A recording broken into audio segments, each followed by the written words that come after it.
go ahead and get started. Welcome everyone, happy Friday. Welcome to Faculty Corner. I'm Maggie Evans. Together with Shobha Subramanian, we comprise the Career and Professional Development team in the Office of Graduate and Postdoctoral Studies.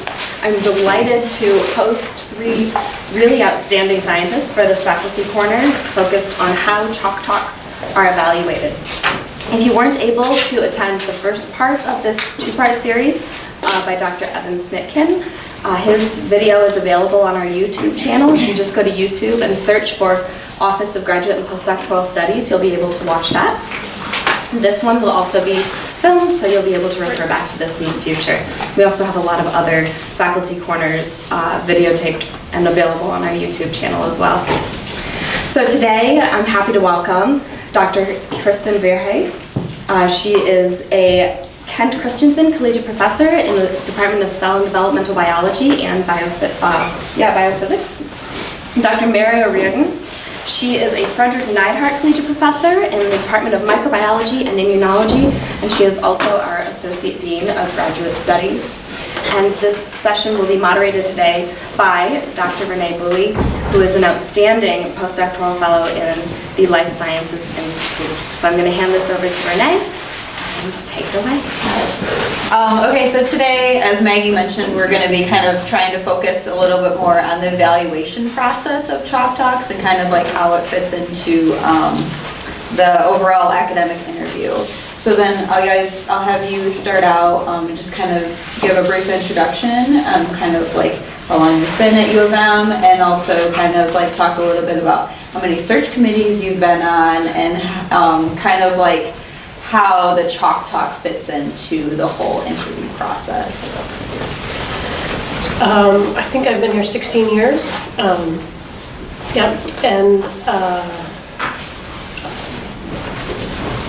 well, you didn't warn me about this. I'd have to count. I'm going to guess I've been on half a dozen search committees. Actually, my first search committee was my first year here, and so that was pretty strange. And when they asked me to do it, I said, I can't do that. I just was on the other side of the coin. But they said, well, we need your expertise, and so anyway. So yeah, maybe half a dozen, I don't know. And I've chaired a couple, and I'm chairing one now. I think the Chalk Talk is, I mean, all the aspects of the interview are important, but the Chalk Talk is definitely important in the sense that it's really an opportunity for us to evaluate you in a more informal presentation setting. So, you know, we're all give talks about our research and practice that, but then when you do the Chalk Talk, it's a little more, it's kind of like your prelim, right? Like you just are not sure what's going to come at you. So it really, in that sense, gives the evaluators a sense to see sort of how you think on your feet, how you react to questions, you know, how good are you at explaining the big question versus the details. And these are all things that become important in, you know, your research, your teaching. Oh, well, we think you're going to work with us on committees, you know, all those kinds of things. So it is a very important part of the interview. Yeah, I think I've been here about the same time as Kristen, so I've been here for 15 years, and I've probably been on 7 or 8 search committees, and so heard lots of Chalk Talks there. And I think additionally, Kristen and I have both served on the Biological Scholars Selection Committee, and so I've heard lots of Chalk Talks in many different disciplines, besides just the committees that I've been on, and that's been really illuminating. So it's definitely an important part of the interview, and part of what we're trying to look for, in addition to all the factors that Kristen mentioned, is you know, really what you're going to be like as a colleague. Is it fun to talk science with you? You know, how do you think, where are your ideas going? Because I think from any set body of work that's been published for which you're bringing people in to give talks, you know, the research could go in lots of different directions. And, you know, really trying to think about that intellectually and couple that to how you'd structure projects for students and postdocs, I think can give you some insight into how these future colleagues might think. Mm-hmm. All right, so we have like a list of questions that people have submitted, but usually now we kind of open it up to general questions, and then as we need, we can kind of like refer back to the posted questions. So if you guys have questions and kind of the Chalk Talk process and how specifically they're evaluated. We'll open it up to the audience. I was wondering if you have a formal rubric that you use with metrics that you score, or if it's more subjective and lean towards is it fun to talk science with you? I've never been on a committee that had a formal rubric. I was about to say, I like your rigorous thinking. Yes. That's more rigorous than. I think that would be great if Yeah. somebody took the time to come up with something. But it is much more, soft. Yeah. I mean, I think it's specifically evaluated that when we fill out evaluations on candidates, I mean, that's usually a section that feedback is solicited on, but I don't think we're necessarily looking at a rubric. And I think because, they can be really quite different because they are much less structured. And so, so sometimes, I think having some space to let, the candidates drive the conversation might make that a little bit difficult, but it's a good idea to think about. Kind of follow up on that. So when you write these evaluations, feedback, are they like generic comments, or could you just talk a little bit about how you write the evaluation? Yeah, usually you get a form with a couple questions. How did you think the seminar went? How did you think the Chalk Talk went? Did you meet one-on-one? If so, how did it go? Did you go have a dinner or something with candidate? How did that go? It's pretty open-ended. So most people write, a few sentences, maybe half a dozen sentences or something. I thought the Chalk Talk went well. I thought the person handled the questions well on their feet. I thought they were respectful. I liked the big vision, but I could see, or I liked the project they described, but I could see the longer term vision. Those kinds of things are what people would write. And that's also a place, of course, obviously by the time you're inviting people to come and interview, you've got a pretty strong list of candidates. So besides all of the good things, there you're looking for red flags, right? So, in the perfect world, you hear somebody that's just got all of the things that Kristen said, and sometimes the answer is, during the Chalk Talk, this person got really combative and, argumentative in a discussion about, what models they would use. And, usually the problem is not that, okay, it's not really up to me what models they use, that's not the point. But, as you're having a discussion, the person, really has a difficult time, thinking about feedback or new ideas, and, that generates some concern. So, that's where sometimes these things evolve in the evaluations. Just all these things were really great. This caused me some concern. Other questions? So of all the factors employed in recruiting a potential future colleague, to what extent Chalk Talk evaluation determines the potential recruitment? Is it 5% of the overall process, or, to what extent does it really affect? Because since the setting is informal, you said, right? Yeah. So I'd say it plays a huge part. I've seen candidates come in where the talk was really great, very polished and everything explained. Even somebody outside the field could sort of follow the line of reasoning and grasp sort of the impact of the work. And then your one-on-one interaction was also very good, and then things just fell apart in the Chalk Talk for one reason or the other. And then that candidate usually doesn't rise to the top in the end. So it's really important. I hope that answers your question. But I think also I would say, I wouldn't quantify it in that way. I would say, Right. all of those things are important. So the thing is, like, and it's not so much like we're quantifying as, okay, 30% Right. was the Chalk Talk and it was really good. You're looking for red flags, and it's not that easy to quantify. And so when you look at all the candidates, compared to each other, right, who had the least red flags and who had the most obvious strengths.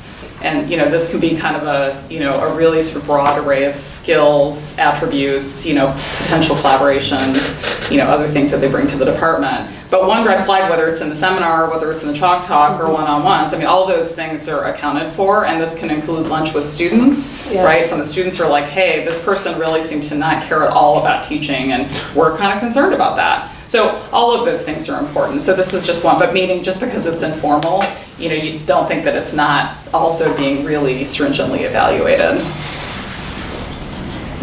When you say that the Chalk Talk is falling apart, what do you exactly mean? Falling apart. So, some of the things that Mary mentioned earlier, maybe being very combative. Someone said, I don't understand why that's important. Someone says, I don't understand why you want to use that model system. Can you explain to me where you think this is going to go? And, well, you obviously don't understand. Just very combative or argumentative. Or, I was way over ambitious. 3 huge projects that would take 3 labs, 20 years each to figure out, kind of thing. And when you try to say, wow, that seems like a lot of work, oh, I can do it all, but without a sense of reality of, okay, yeah, maybe you, if you cloned yourself 3 times, could do it all, but you're going to have beginning grad students and postdocs in the lab doing the work, and you're going to have to mentor them to be successful here.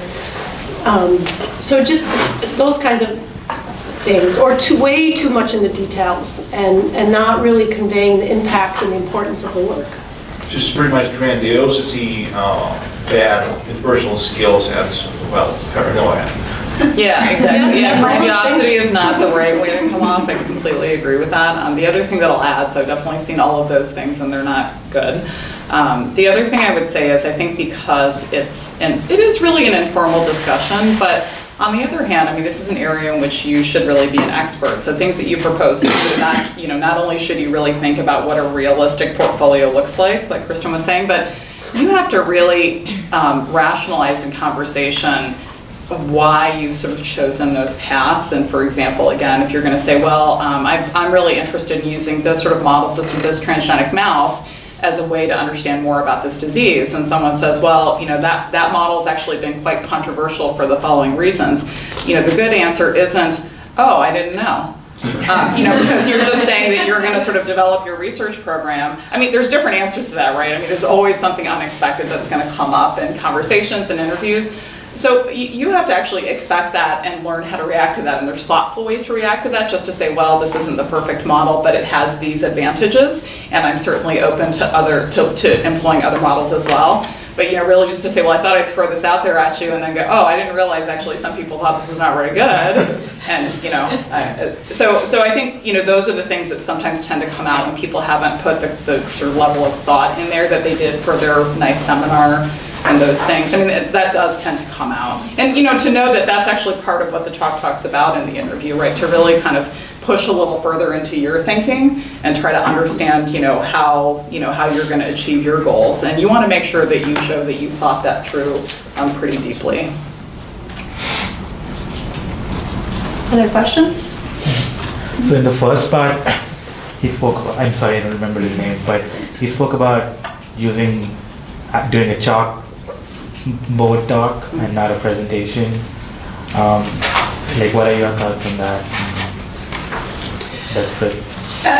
It's going to depend on the department, and you should have the opportunity to either ask your faculty host or the department chair sort of how they would like to see the Chalk Talk, whether you have an opportunity to PowerPoint, they want a 10-minute introduction, or whether it really is all on the chalkboard or whiteboard. But you should be prepared to be writing on the board. And so you should definitely practice beforehand, like Evan said, and you may not be the best artist and good at drawing things, but you need to be able to convey the overall question and your approaches and the kind of experiments you're going to do on a chalkboard. And so you should practice. You should kind of have an outline of what you want the final chalkboard to look like. Right, I'm going to ask this question and this one, and these are the kinds of things I'm going to write down. Have some keywords ready, and this also is a way for people to evaluate your ability to teach. So that is always in the back of people's minds as they're watching you up there on the board. I think what's really cool about it, although it's a good thing to think about where we get this experience. We don't practice this enough to actually be able to sort of articulate in some kind of schematic form your thought process. When I think back to my Chalk Talk, which I think probably in retrospect was kind of not all that exciting, because I'm I wrote out this detailed outline of what I thought my R01 would be on the board, and that's okay, but it's just that's, I think I misunderstood, really what the purpose was, and, because that's nobody's like, oh, an AIM 2C, USEM, like that's not really what they're doing. But to actually have an outline that allows you to lead people through the logic, I think is really helpful. And I think that not only does it give an indication, of teaching, but I think it really helps you to captivate people's interest, and to share your vision in a way that, you're constrained by when you give your talk, right? So I think that, there's really a great opportunity there to interact with people in a way that, a seminar kind of constrains. And so it's really nice to have that, and it gives you a lot of, there's just, I think, more energy in a really good chalk talk. I mean, you're really interacting with people, you can go talk to people, and the one thing I will say that people don't always do, and you don't have to do this, but I think a nice thing about coming, if you can, a few minutes early and just drawing out some basic idea of what you want to cover on the board is that you also should take the opportunity to control the room. One of the things I know is that sometimes people, lots of questions get fired at you when you're trying to answer everybody's questions, and after a while you realize that you're 40 minutes into it and you kind of only got through half of what you thought was going to be AIM 1, and you're like, but I didn't get to talk about my whole thing. I had this really cool stuff in AIM 3 and we didn't even get there. Well, that's up to you. I mean, you're in control. Everybody's like, well, people just kept asking questions. Well, you can say, hey, these are really great questions. I've got a couple more aims. Do you guys want to keep talking about this one, or should we move on and then come back to this, right? So that's also part of it. How do you teach? How do you interact? How do you kind of, really shepherd the discussion in a way that kind of achieves your goals? And so it is kind of helpful, I think, to have some things written up. I think PowerPoint usually, although it's not always disallowed, usually it's not what people want because they want to see you in action. I've seen people bring a piece of paper, a handout for everyone, just one page, no more than one page, and with like a graphical abstract, like you'd see in a self-pressed journal kind of thing, just to help people, or maybe a list of 3 questions you're going to address, broad questions, and then you can have those same 3 written on the board and kind of go through them each, how you see the aims of a grant based on that question, just to help people remember what is the big picture. Or if if it's too complicated to draw out, kind of thing. You had a question back? Yeah, so for some departments, they just have open searches, and it's not really a specific field. So how do you as a committee evaluate if you have, say, 3 candidates that are just wildly different in fields? Yeah, I think that's where it comes down to the person as everything as a whole, right? So, I mean, if you think about that, the university is going to invest millions of dollars in you, right? And so the question is, who's the best bet for our money? And that, so when we put you up for tenure, there are 3 things you're going to be evaluated on: scholarship, teaching, and service. And so in one chalk talk, we're trying to figure out how all those things are going to look 7 years from now or 6 years from now. Is your scholarship impactful and important, and are you going to have project, at a large level, but at a granular level, are these projects that students are going to be able to accomplish, and you're going to get publications, and are you going to be able to get funding on this? Are you going to be able to teach in our courses and get good evaluations so that when we go up for tenure, we're not having to explain why you have bad evaluations? Are you going to be a good committee member, a good member of the department that, if I ask you to chair this committee, am I going to have to be running after you every week? Have you had a committee meeting? Have you done it? What is your committee doing? Or are you just going to take it and do it? And are you somebody that I'm going to want to interact with? And are you going to help me think about my science in a new way? So all these things kind of come together, especially when you have candidates with such different research areas, which is almost usually the case. Yeah, not much to add. That's exactly right.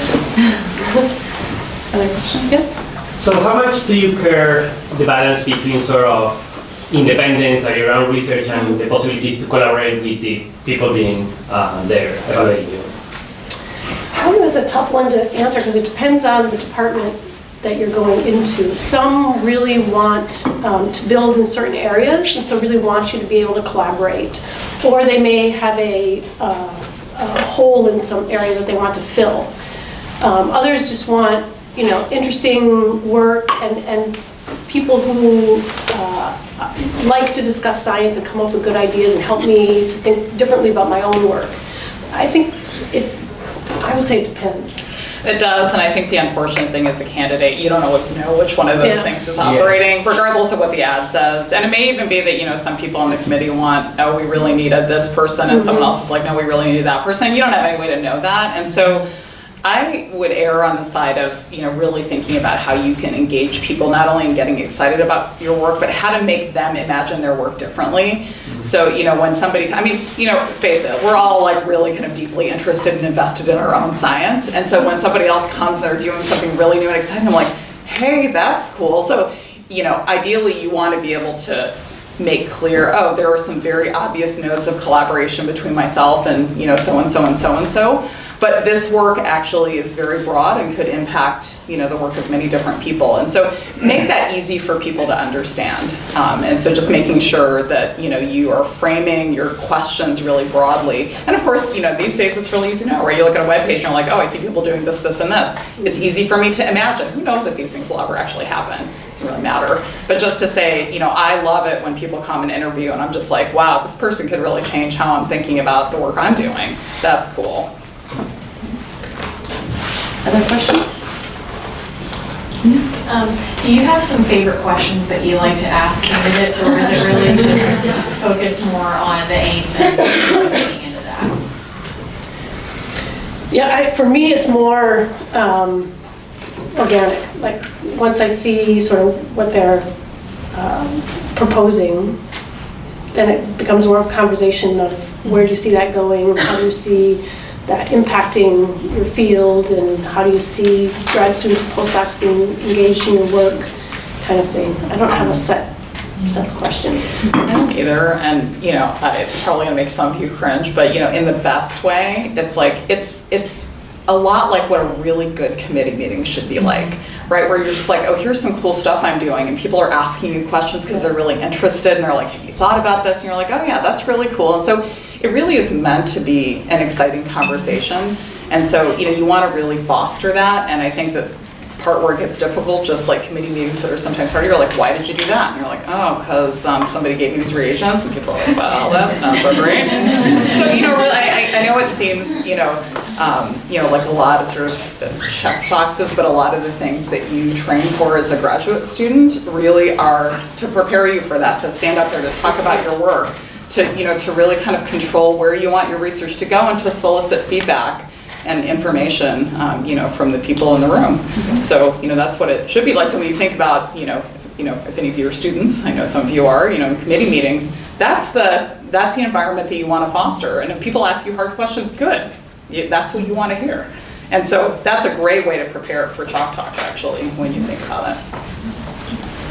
So how much do you have to stick to what you proposed in the Chalk Talk in your actual research later? And is it more of an example of this is what I could do, or is it, because a lot of times, it depends on who you can collaborate with, which data you can get and all of that. Yeah, nobody's writing this stuff down, or at least I'm not.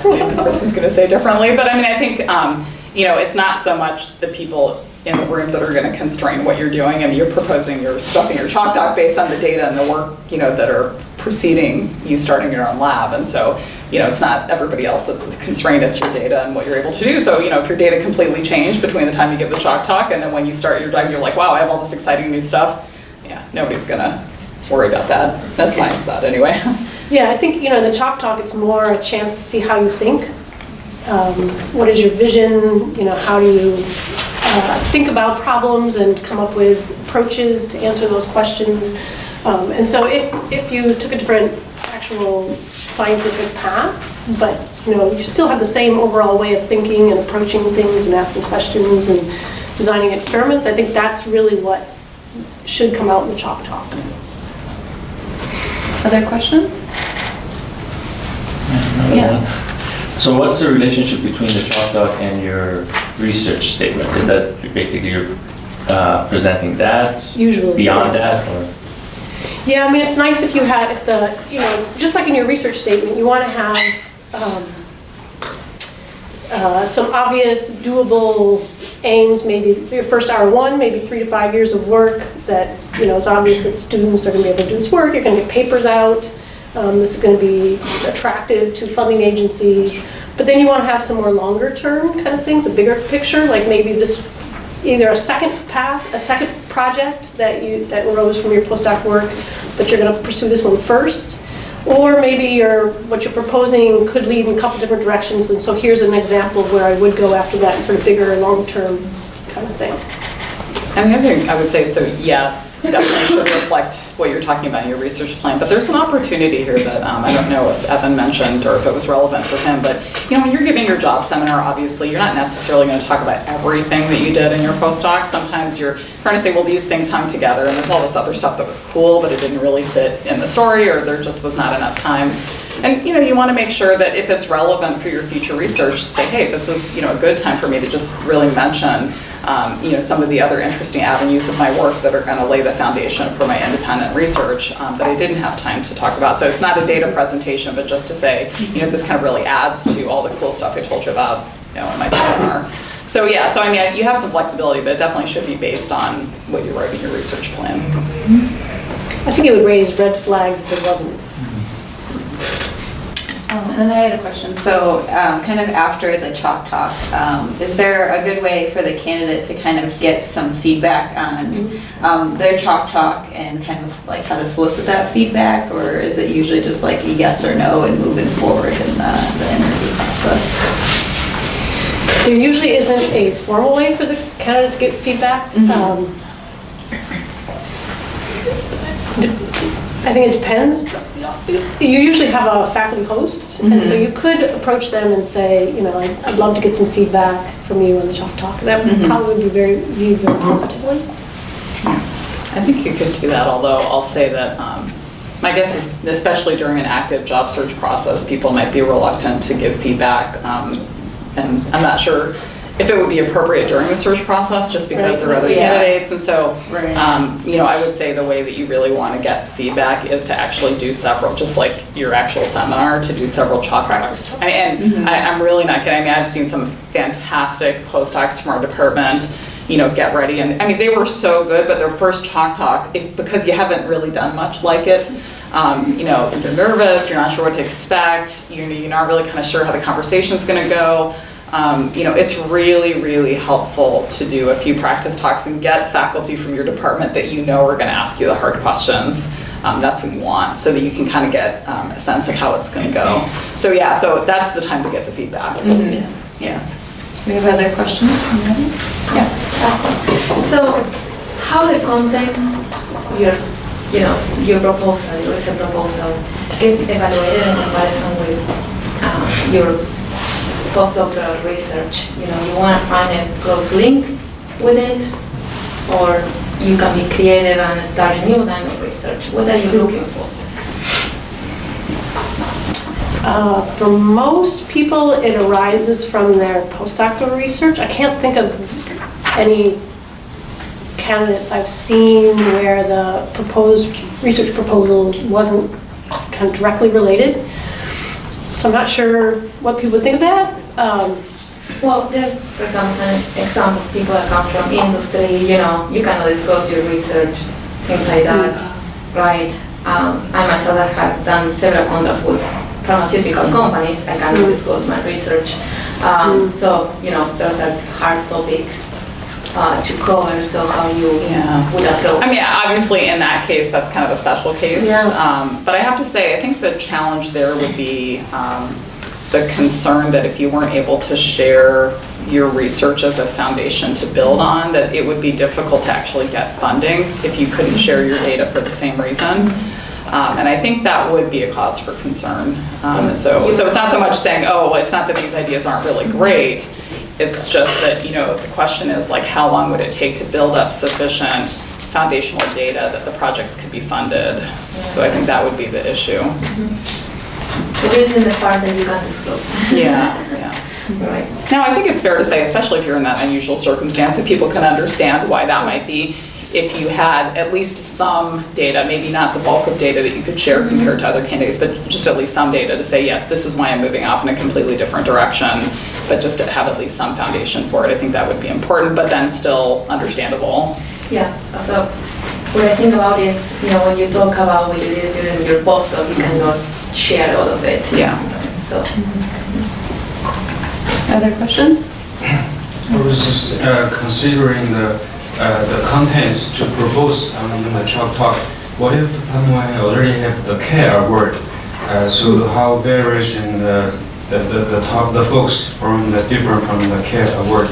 What's the expectation? Should be we present brand new, or it's kind of over something?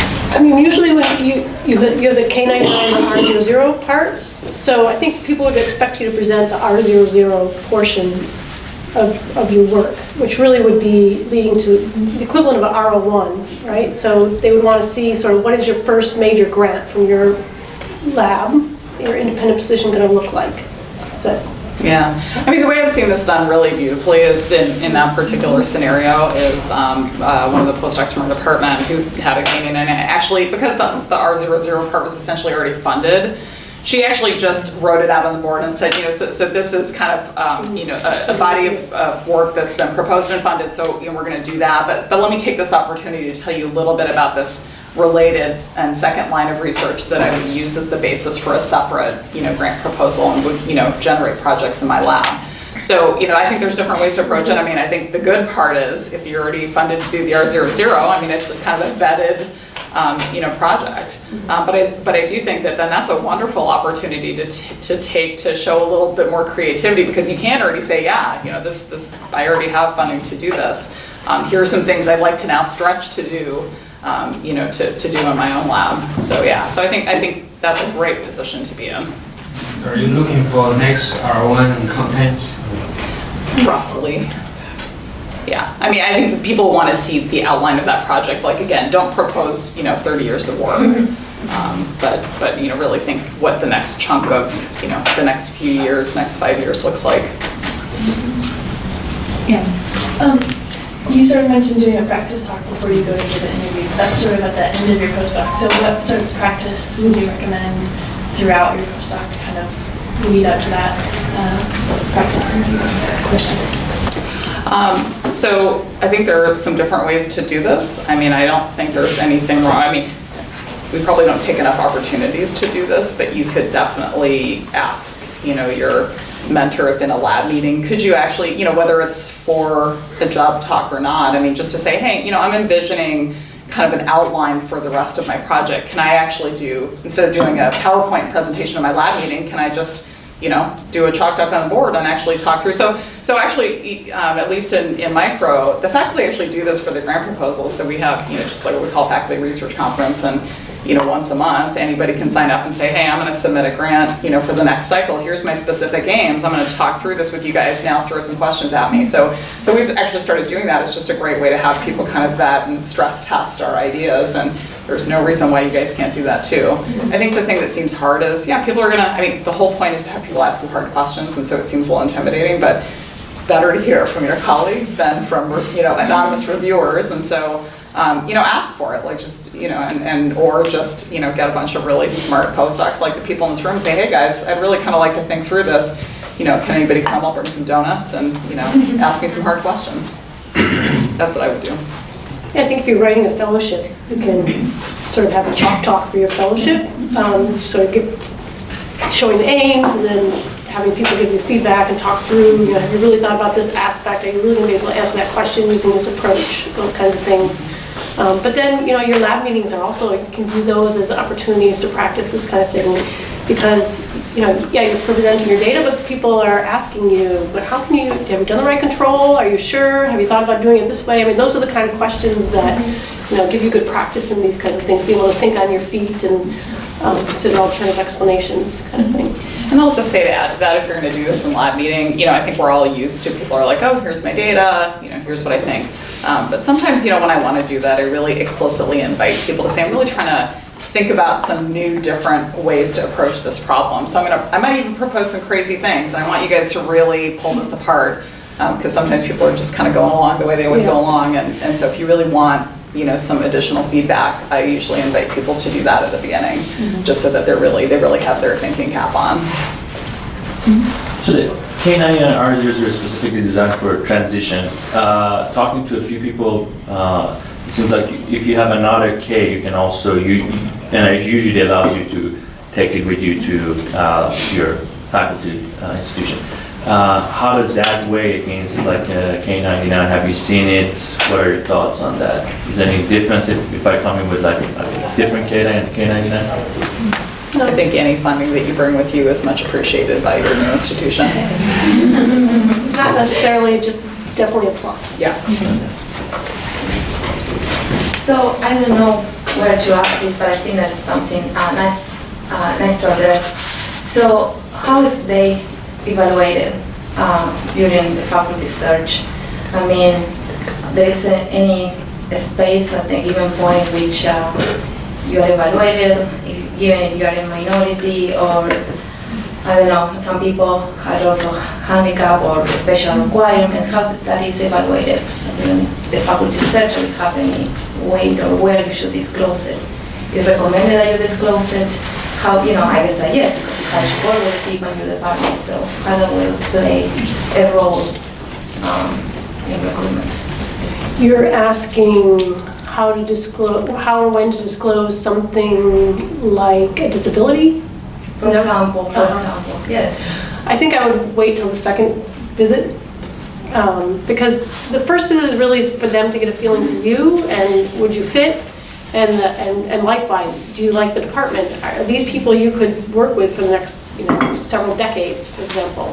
So I mean, it really is a two-way street, right? You're evaluating the department as much as they're evaluating you.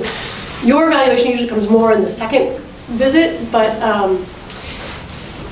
that's when you can bring up issues that might affect your abilities to work with people in the department and might require some special circumstances, I guess.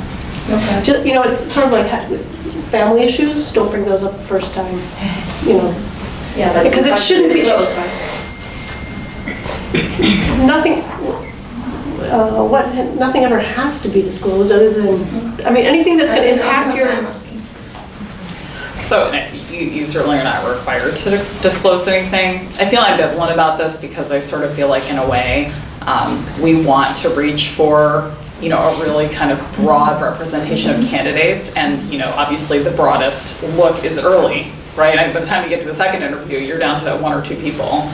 And so, just to take your example, if you had a disability, I mean, I want to really be able to evaluate that. For example, if you just say, okay, well, you had this many papers and this candidate had more papers, but this person was really working with a significant challenge and overcame that, to still do incredibly well. But if I'm not given that information, which again, you are not required to disclose, but then I also, as part of the committee, can't take that into account when I'm evaluating. So I think there are a lot of reasons for, that Kristen mentioned that it's better to just have them look at the science. But yeah, sometimes I feel like we just have to kind of get these things out there and actually really try to evaluate holistically. And I think committees really want to do that. The one issue that sometimes is good to hang on to is whether or not, but actually even I'm going to be ambivalent about that too, is whether or not your spouse or partner might be looking for a position.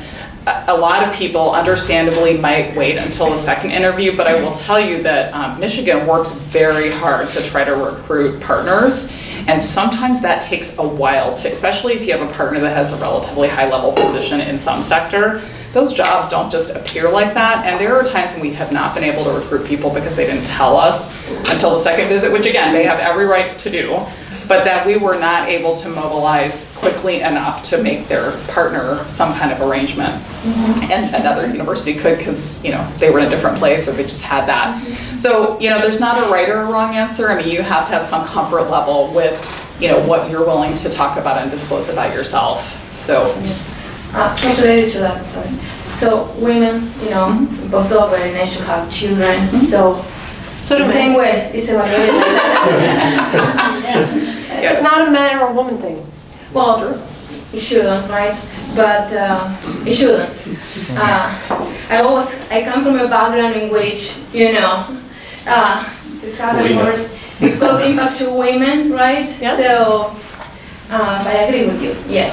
So, how this plays a role, right? When you have children and you're in your early years and perhaps affect your productivity as well. I have seen many postdocs that have or require additional time to take care of the family, and productivity soars. So, you address it in the same way. How is that evaluated? How you can be compared with other candidate that has no family for it, no children yet, or, to make it fair, right? Yeah, I mean, these are the issues that are really difficult, and it's not just scientists that struggle with this. People in every sector struggle with how do you weigh all these things, and when, if you're interviewing for a job, when do you disclose these kinds of things? There's no easy right or wrong answer. It's all shades of gray. But I think most people understand that it's not a man-woman thing, because so Ryan Baldridge, who a couple of years ago got a job in biological chemistry, has 3 children, 3 young children. And so it's just as difficult for him as it is for a woman with 3 young children. So, and he disclosed it early, and that was his choice. I don't know, it's difficult. Yeah, so it is, but let me just put it another way to you.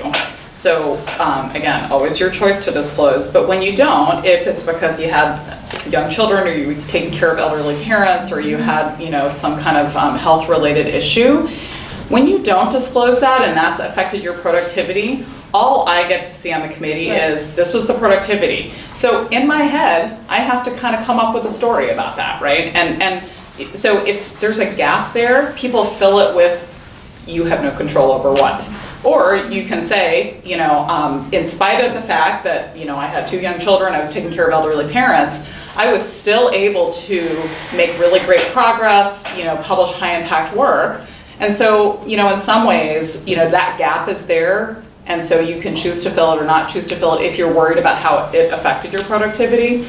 And so, I think that's the tough choice to make, and there's not a right answer. So at some level, you have to decide what you feel comfortable with. But what I would say is, people are always trying to figure out what your backstory is anyway, and so you might as well just give them the right information. And the other thing just to say about that is if people are going to fill the gap with something that is not favorable, like, wow, this person wasn't productive, or even if you said, well, I had 2 children, they said she should have been able to do that anyway, is that the place you want to go? No. So I would say that, yeah, if it's a problem, you can't ever say it won't be a problem, hopefully in most institutions, and I think, ours is really thoughtful in that way. We know people have families, men and women have children, and, I think that you want to go to a place that can understand and evaluate that whole candidate. We had 2 questions back. Yeah, just to comment on that, I've just filled out like 40 faculty applications, and so most of them have voluntary information. So you can disclose if you have a disability, you can disclose your nationality, you can disclose your gender. It's not required, but a lot of, if those are something that you want to disclose, then they pretty much have them. But my question related to Chalk Talks is, so I, in full disclosure, I just went on a faculty interview, and I was giving my Chalk Talk, and some people were super engaged, and they asked a lot of questions, and then I did lose some people. So how was that evaluated? And they were people that were way out of my field, and I was having this difficulty striking a balance of being really technical, showing my competence, versus getting somebody in another field excited. So how is that evaluated? Do you just accept the fact that sometimes you're not going to understand the science of someone, or does the committee expect you to sort of reach everyone in the room? I mean, my sense is if they've invited you at this point, I'd worry less about establishing technical competence. I mean, obviously you don't want to kind of fall down on understanding something really critical to your work. Yeah. But I think, first of all, there's no room in which you're going to reach everybody. So if a lot of people were engaged, that's great, And I think the part where you want to at least think about for future things, and you may have done this already, is at least start with the broad umbrella of, here's my big question. And I think hopefully most people should be able to kind of get into that. And then, of course, the people who are doing more closely related work are always going to be more engaged, and I think it's going to be that way in every department. So. Yeah, I think as long as you got them at the beginning of the interesting question and the impact of the work, and they got lost in the details, that happens to me all the time. Okay. If somebody gives a talk on Drosophila, and I understand, okay, you're going to look at, this process because this is a great model system for this, and you've got all these tools and blah, blah, blah. And then they get into a couple genetic crosses, and I do not get genetic crosses, and I'm completely lost. What cell are you looking, how can you... I just leave it to my colleagues to say, yeah, she's got the experimental part down. She's going to be able to answer that question. The experiments she described are really going to be able to drive this project forward. I'm okay with that because I got lost. Yeah. But clearly the other people in the room did not. Yeah. So. You had a few other questions? I have a question about the previous comment. When you decide to release that information, is there a tactful way to do it so that it doesn't sound like an excuse? Life, it's life. Yeah, I mean, I guess, that it's difficult, but I guess my approach has been, so I mean, I think this is just everybody's personal approach to this is, what are you going to apologize for having children? I mean, people have children. Are you going to apologize for being sick or having elderly parents? And so I favor the approach of really kind of building it into your narrative. In other words, even though I have to face all these challenges, because I'll tell you one thing that you all know well, being an assistant professor, trying to get grants, usually having a young family in some cases, are really challenging. And so, you want to say, I've been successful even while doing all of these things. So, don't say it as an excuse. Just say, hey, I'm really excited that I've been able to do this, and I'm going to do great work when I come to your institution. And I've already faced these challenges. It's not that I'm going to get there and then have children. I'm like, wow, I didn't know, taking care of kids was so hard. And now I have to write a grant. Well, you're like, I already know that stuff because, So I favor just building it in. Don't be apologetic about it, and it's not an excuse, but just, that is your story. Make it a positive. Yeah. The other thing you can do is ask your letter writers to mention these things, because often I've seen that in letters, so-and-so faced this problem with their family and they had to leave the country for 6 months or, go back home to take care of parents or whatever, and yet they were engaged the whole time, writing papers, contributing, intellectually to the project. You can ask your letter writers to be certain to, include that kind of information in their letters, and then that really is a great place for this kind of stuff to come out. Yeah, that's a really great point. I'm glad you mentioned that. One of the things that is a practice that I know some people think is odd, but this shouldn't be your mentor, your research mentor. But sometimes when you're asking other people to write letters, they'll ask you for a draft or even just some bullet points. And that's not because they don't want to do the work, it's because they want to be sure that they can help you in a way that, encompasses all the information that you might want to share but don't feel comfortable sharing yourself. And so that is an opportunity for you to say, yeah, thanks for asking. Here are some things that I think have been really important. Like I was able to do this in spite of, having to deal with all these challenges. And then they can work that into their letter however they feel like or not. It's up to them, but you gave them that information. And especially for letter writers that aren't interacting with you every day, they would really welcome the opportunity to have that information to be able to help you in that way. All right, we have time for a few more questions. I have a really specific question. I've been married 6 years. My husband is a professor in Texas. We've never lived together. So now that I'm on the second job hunt, I was an assistant professor for 7 years. Submitted my letter of resignation and my tenure package at the same time. I was in Canada. Moved here to do a postdoc, but get on the same side of the border, so I'm kind of rebuilding. Now, as I start the job hunt, hopefully in Texas, where we could actually, do I put that in the cover letter? Do I showcase that, not the whole trajectory, but that, hey, if you hire me, I'm here to stay, because us finding 2 positions, since we teach exactly the same thing, is very unlikely. Do I showcase that in my cover letter, or do I wait and slip it into conversation if I get there for an interview? That's really specific. But it's a good example of, what we were talking about earlier. What do you, I mean, life is hard. I guess it's kind of a personal decision. But I guess I would disclose at least some of it, especially allude to it. Yeah, especially showing why you took this unusual path. I think because other people, again, you don't want them to be guessing why. So anything unusual in your past, you just want to bring it out and explain. Otherwise, people are going to be guessing. That's what I would say. And let them know that I'm a green card holder right away, as opposed to Canadian. Yeah, I mean, you could just say, I have, here's my goal. I have done these things to get there. I'm now submitting these applications because this is my next step to reach my goal. Okay, so that would be somewhere kind of entwined in the I think in your cover letter. Yeah, it has to be in your cover letter, because recall, so although again, it is always your personal choice, that actually the kinds of things you're talking about are going to be evident in your CV. Right, like where you've been and what you've done, because they ask you what positions have you had. So, you know, in that sense, although you can choose not to talk about it, I think it's going to raise some really obvious, like, this was definitely a path that wasn't linear, and that's fine, but I think it's really great to, you know, to provide some context to it, and also to share your goals. To your point is well taken, are we going to hire this person just to have her then move on to somewhere else? Well, you know, in the cover letter, you can say, you know, my goal is to do this, and I am very committed to finding a place, you know, where I can both do great science and teaching and, you know, be in the same state as my partner. Crazy goal. Yeah, doesn't sound, yeah. So I think that, you know, especially in those cases where things are very, you know, there are gaps or, you know, other sort of unusual things in your CV, you should just get it right out there. Thank you. And the cover letter is a good place to do Yeah. it. You can really set your own narrative. Yes, absolutely. The chalk talk question. So can you describe the best chalk talk that you've seen in recent memory? What were the things that really stood out to you as like, this person, they were great? Well, I would say Evan, and that's why I recommended it.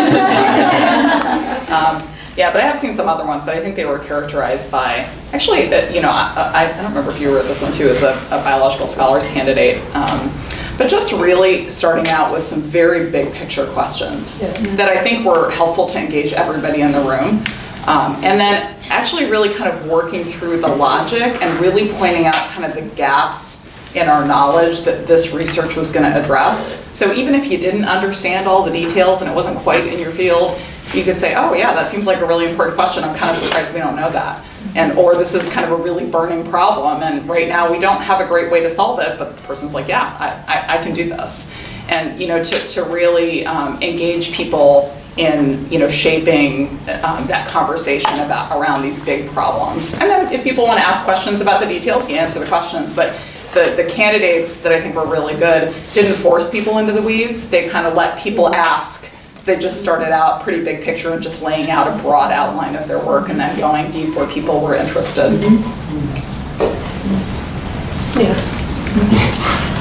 One question that we kind of haven't covered that's on our list is if you could comment at all on if you have any experience in how chalk talks are evaluated at different types of institutions.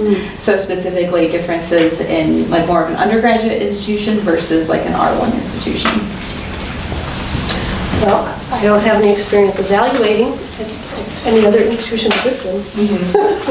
I don't either, although I know that in some cases, if you're interviewing at an institution that's more teaching intensive, especially ones that, you know, kind of focus more on undergraduate education, sometimes instead of a chalk talk, you'll be asked to actually give a short lecture on a certain subject. And so, you know, there I think the evaluation, again, is really more focused on how well you communicate. So that's true in both cases, but more the communication of the subject as opposed to just, you know, representing your research.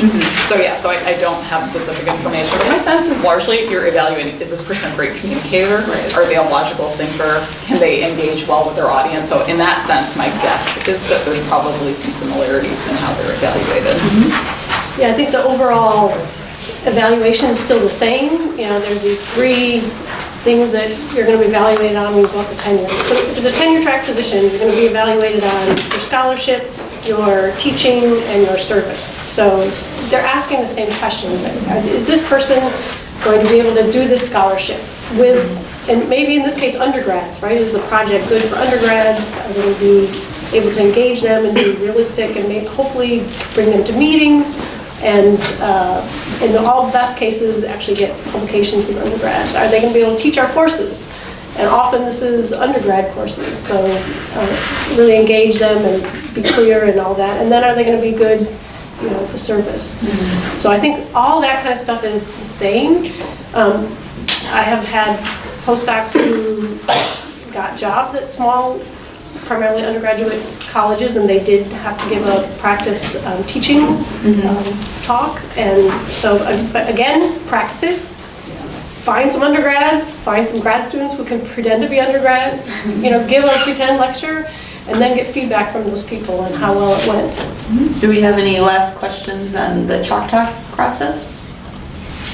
Not the chalk talk process itself, but sort of slightly beyond that now, that we have so many recruitment going on in a prime institution like us, and this is sort of a command, but it would be really nice to be able to not only attend different Chalk Talks in different departments, because these are closed door processes, but also let early career scientists in being actively involved as a Chalk Talk evaluator to get them more sort of experience in, get a first-hand experience of what's actually happening.